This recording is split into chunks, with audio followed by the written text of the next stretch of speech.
Perkenalkan, nama saya Nifa Maya Kusini dengan NIM 25110632. Baik, di sini saya akan membuat video tentang tahap prenatal, yang dimana itu saya akan jelaskan lewat video atau gambar. Yuk saksikan. Baik, yang pertama itu adanya proses terjadinya pembuahan dan tahap awal perkembangan embrio. Yang pertama itu adanya ovulasi, di mana sel telur dilepaskan dari ovarium ke saluran telur. Yang kedua, adanya pembuahan, di mana sperma membuahi sel telur membentuk zigot.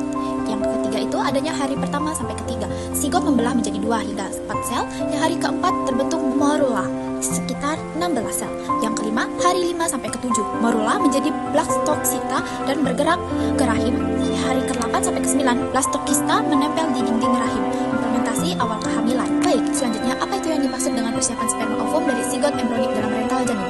Yang pertama itu persiapan sperma dan ovum sel kelamin laki-laki dan perempuan disiapkan agar siap untuk pembuahan. Yang kedua, zigot terbentuk saat sperma membuahi ovum awal kehidupan baru. Yang ketiga itu ada embrio. Zigot berkembang membentuk organ-organ utama hingga minggu ke-2 sampai ke-8. Yang terakhir, janin atau fetus. Embrio berkembang menjadi janin, organ tumbuh dan berfungsi hingga siap lahir. Baik, selanjutnya itu tentang proses perkembangan embrio. Manusia setelah menempel di dinding uterus fokus pada pembentukan lapisan embryonik utama.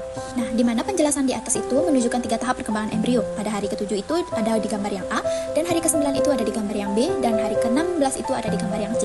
Pada hari ke-12, embrio mulai membentuk 2 lapisan utama, lapisan luar ekodramis dan lapisan dalam itu endodramis. Kemudian terbentuklah lapisan ketiga itu atau lapisan tengah yang disebut mestromis secara spesifik.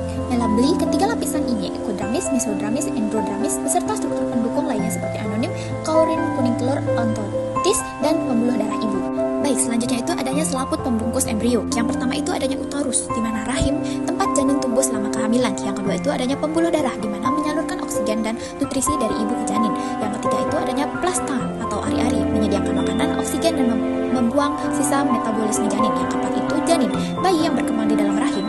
Yang kelima itu air ketuban, melindungi janin, menjaga suhu dan memberi ruang gerak. Yang keenam itu crevice atau leher rahim, yang membuka saat proses melahirkan. Yang ketujuh itu chorion atau selaput luar yang membentuk bagian plastana dan melindungi embrio. Baik, yang berikutnya tahap pertumbuhan indera janin, di mana di dalam rahim ibu mulai dari tahap yang sangat awal atau kiri atas hingga mendekati waktu kelahiran atau kanan bawah. Seiring janin tumbuh, organ indera seperti telinga, mata, dan bagian tubuh lainnya mulai terbentuk dalam perkembangan.